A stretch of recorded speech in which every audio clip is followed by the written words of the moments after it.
دکتر اکرم önən şrovekar siyasî ji Stokholma paytexta Swêdê mêvanê me ye. Doktor hûn bi xêr hatin. Ev banga ku hatiye kirin gotiye divê PKK xwe helweşîne. Biya te jî wan rêxistinan li xwe digire yên ku bi îlhama Öcalan ava bûne weke ew dibêjin? gelek spas. Qeraetê min de pirsak PKK cenabê te jî zanin PKK ne rêxistineke homojen e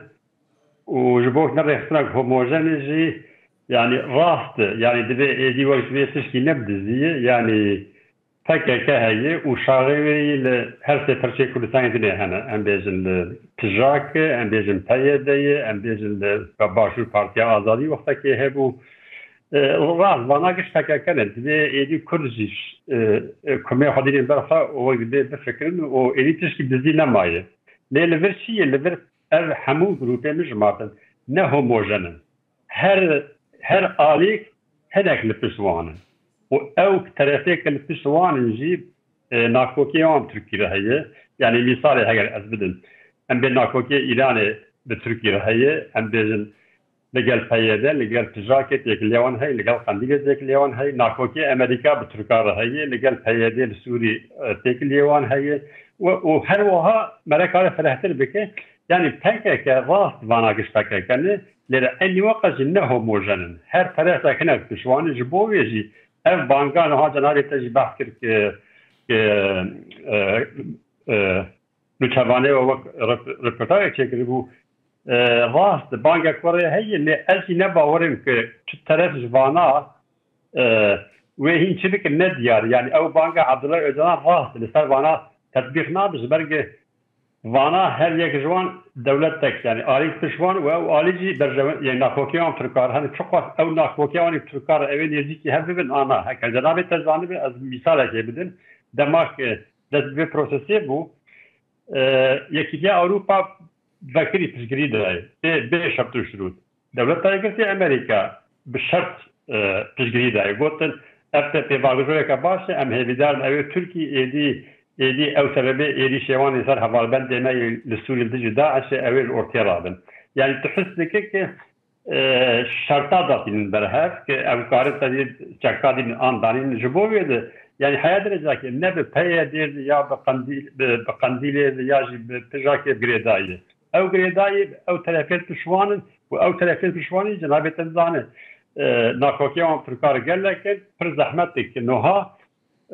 vanê êk bin kontrola wan dinê ki çeka dînin. Ez ne bawerim karibî çeka. Oşpa ev prosesî cenabê te dizane. Yani Doktor bu rast gotina te sekinînim lê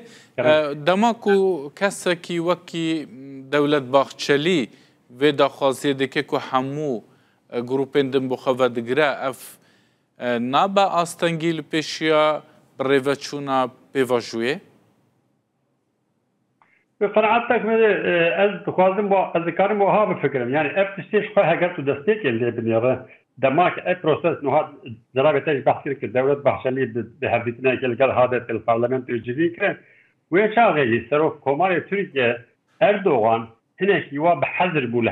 li hember vê prosesê. Yani ne temamî wek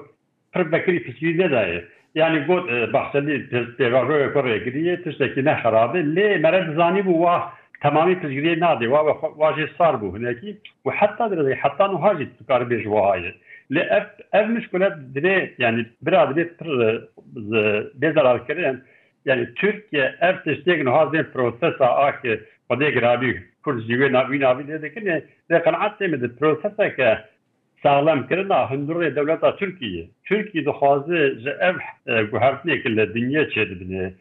niha cenabê te zanib pir bi sur'et guhertin çêdibîne taybetî piştî Trump hatire fikirim. Gelek guhertinên mezin dinyê çêdibîne Tirkiyê metirsiya wê gelek mezin heye yani ki ew jî têk hevin nava muşkilana û ev guhertinê çêdibî bavê nav axa Tirkiyê. Tirkî dixwaze hundirê xwe sağlam bike û ji bo hundirê xwe sağlam bike cenabê te zanib pirsa herî girî a Tirkiye ev sed salê pirsa Kurd û her jê bitirsin jê pişt bikulin dixwazim hêl berbigirin. Yani cenabê te zan ez dikarim misalekê bidim tu jî muheqaq taqrîr dikir dixwînî bi îngilîzî jî dixwaze merekare bibîne تمام اکسپرت ترکا تمام سیاستوان ترکا اشکاره آن دبیرن ایدی پر بکری بیجن چیزی بدزینه هیچنه دبیجن نزدیک بونا امریکا و روسیا لدیجی برجواندیه میه او تیو معنی چیه او تیو معنی که مترسیه کوان هیه دخوازن هندروی ها ساغلان بکنو او نزانن او نزدیک بونا يعني يجيبون امريكا وروسيا وتشين وروسيا وامريكا وتشين نها بر اكتيف دخول لجهان ايدي ونظام كان مهدين وجبو بنظام حتى درجه كي دولتي هرمي نظام وانا تخوازن يعني تدرش كردار برج فهم كرد نظام تخوازن وانا تخواز بكن حتى تركيا وايران وسوريا بحاجه نظام روسيا وامريكا وتشين دخوازی سیستم که چه آواب کردیه جبوی جده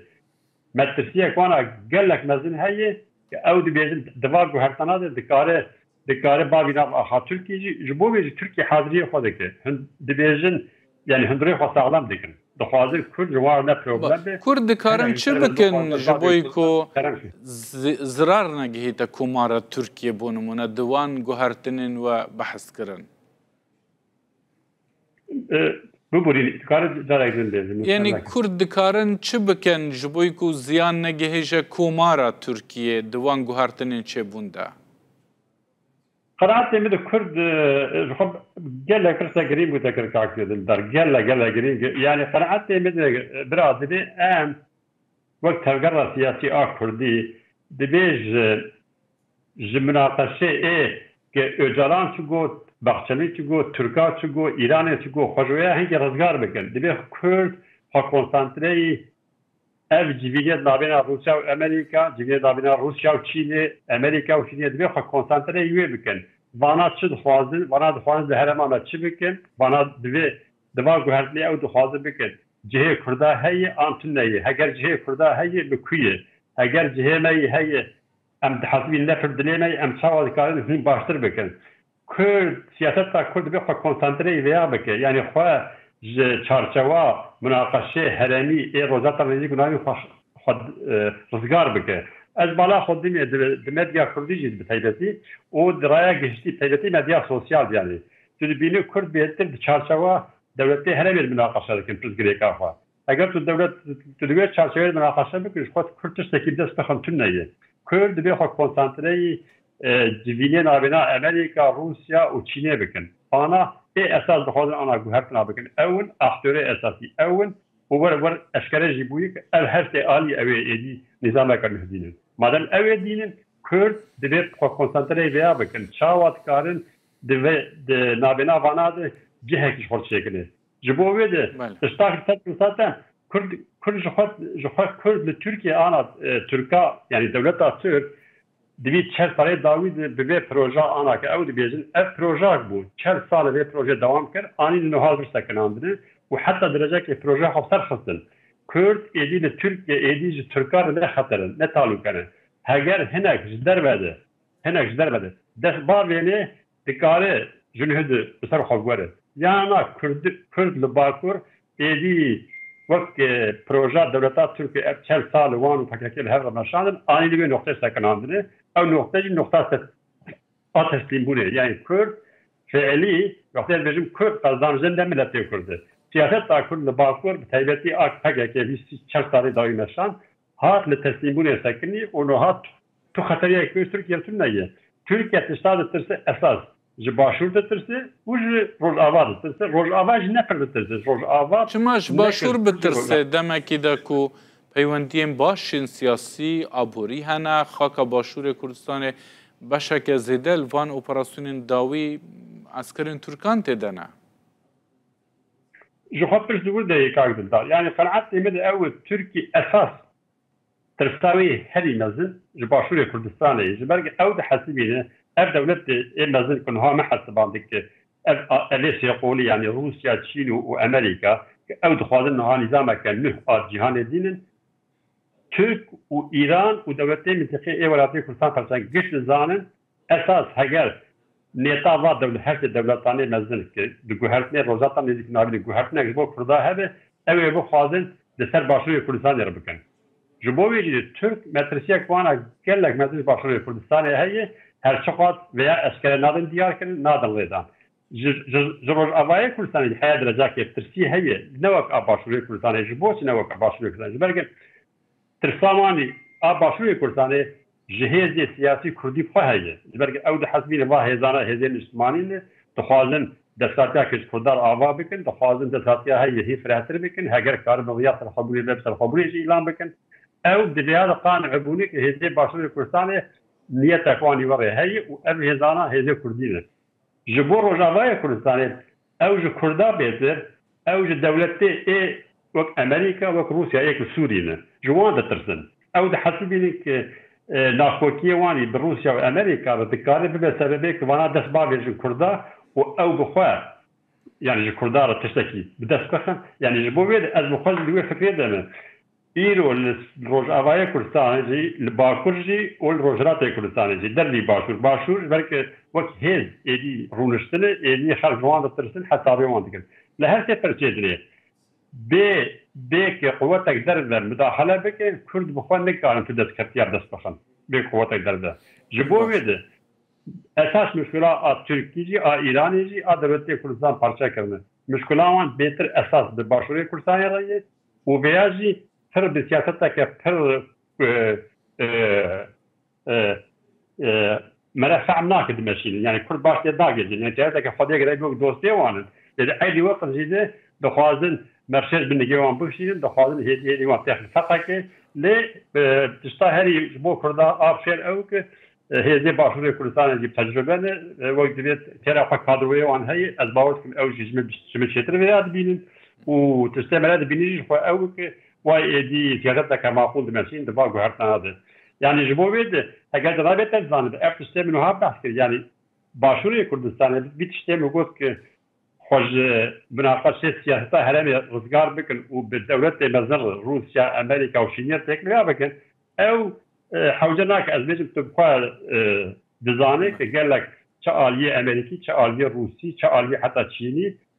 بباشور کردستان تکلیه وان هی و تکلیه وان تکلیه باشن تکلیه این هاو تکلیه هیه پوزیتیف باشور کردستان نیرن تکلیه وان قال لك گرم هنه اوج بو کرده هیلیه که ایدنی راستی ایدنی بمی یک جه کنسانتره دولتی هرمی دکن یعنی از ذکرم وها بیجن او د جبهه دولتی هرمی دنه نه جبهه دولتی دربی هرمی دنه جبو کردان مهم ایرو د جبهه دولتی دربی هرمی دادن جبرگه ام جبهه دولتی هرمی دادن امریکا تتشکی دست بخن باشه جبو بید او یک مشکلات سیاست کرد هر شاید پرچه کردستان تایبتی باشور داده باشور ویا باش بینه و سیادت معقول دمشی یک پرسادن الجمن مرق بو دکتر اسرائیل بنیامین نتانیاهو دروژن در باز بوده به اشکرا گفت از دست آلیکاریش بوی کردان و دروزان درش بکم مظلوم عبدجی برسفداله اف گوتنا اسرائیل